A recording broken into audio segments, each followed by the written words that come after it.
Vous êtes-vous déjà retrouvé dans cette situation? Celle où vous et votre adversaire shieldez, chacun dos à l'autre sans savoir quelle option choisir. Les gens décident généralement d'attaquer ou de garder leur shield, une situation d'RPS tout à fait classique, mais en fait pas vraiment. Très souvent, la solution de grab est occultée et c'est dommage car elle est la troisième solution au problème. Pourquoi? Tout simplement car c'est mécaniquement compliqué de ne pas dash grab et de traverser son adversaire. Étant donné que vous plaquez votre stick, votre personnage fera un dash au lieu de simplement se retourner. Mais le saviez-vous, vous pouvez mettre votre stick sur la diagonale haute, ce qui vous retournera sans pour autant débuter l'animation de course de votre personnage.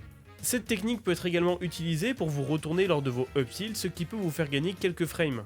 Ce genre de petites astuces sont très courantes dans Smash Ultimate et c'est ce dont on va parler aujourd'hui dans 7 astuces dans Smash Ultimate. Quand vous faites le mapping de vos touches, vous avez sans doute déjà remarqué cette option A plus B Smash. Je suis sûr que personne ne comprend son utilité étant donné que le stick plus le A marche très bien, mais il a une utilité et croyez-moi une très bonne utilité. Pour tous les joueurs qui ont des coups qui drag down terminant sur un smash, je pense à Pikachu, Yoshi ou Joker, vous avez sans doute déjà raté votre attaque car le timing est tendu. Mais avec cette option de cocher, vous n'avez juste qu'à garder le bouton A enfoncé et d'appuyer sur le B au moment où vous voulez placer votre smash. Ceci vous évitera de rater vos confirmes en plus d'être plus rapide à exécuter. Lorsque vous faites un fair retreat dans une direction, vous pouvez garder votre stick un peu plus longtemps et vous vous retournerez pile au moment d'atterrir. Ce ne sera pas forcément utile avec tout le monde, mais personnellement avec Pika, cela me permet de feinter avec un fer pour finalement vous toucher avec un back air qui aura d'autres propriétés. À vous de trouver ce que vous pouvez en faire.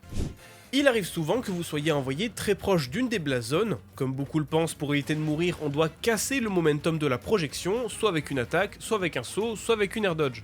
Le plus souvent, on a tous le réflexe d'air dodge qui, en plus de tout cela, nous fait gagner de l'élan pour revenir sur le stade. Et si je vous apprenais que cette option vous tue plus vite qu'elle ne vous sauve?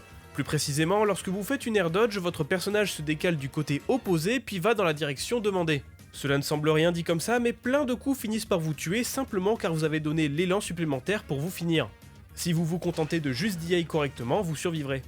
Quand vous êtes dans une situation de tumble et que vous voyez votre adversaire s'approcher dangereusement vers vous, votre premier réflexe est de tech ou d'attaquer. Mais il existe une autre option très utile, c'est d'air dodge vers le sol. Cela va vous faire tech roll extrêmement loin tout en vous rendant invincible le temps de l'air dodge et de la roll. De ce fait, vous pourrez feinter votre adversaire qui pensera que vous irez d'un côté puis finalement vous irez de l'autre. Savez-vous ce que c'est qu'un slide tilt? C'est une technique qui se sert de l'élan de la dash attack pour allonger la portée d'un tilt. A l'aide de votre stick gauche, courez dans une direction, puis plaquez-le dans la direction opposée tout en mettant le stick C dans la direction de base. Ainsi vous glisserez et allongerez votre portée. Sur certains personnages ça se révèle être très utile, sur d'autres personnages beaucoup moins.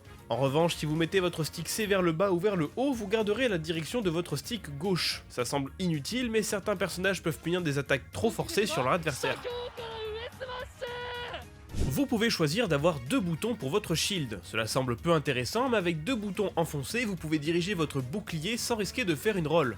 L'utilité étant d'éviter des shield poke et dans des cas plus techniques de rendre des moves unsafe on shield. Exemple direct, le Raptor Boost de Falcon n'est pas punissable à la bonne distance, mais si vous reculez votre bouclier, il le devient. N'hésitez pas à me donner d'autres astuces en commentaire, si le format plaît je pourrais tenter de faire un épisode 2. L'idée m'est venue de Léon, il cherchait un moyen de reverse grab sans dasher et il s'avère que je connaissais la technique de mettre le stick en diagonale. Il m'a remercié, il m'a serré la main, puis j'ai battu son joker. Non mais faut le rappeler tout ça. En tout cas, j'espère que cette vidéo vous a plu, si c'est le cas, pensez à vous abonner et surtout à partager cette vidéo, c'est super important. Merci de m'avoir suivi jusque là, quant à moi je vous dis à la semaine prochaine, salut!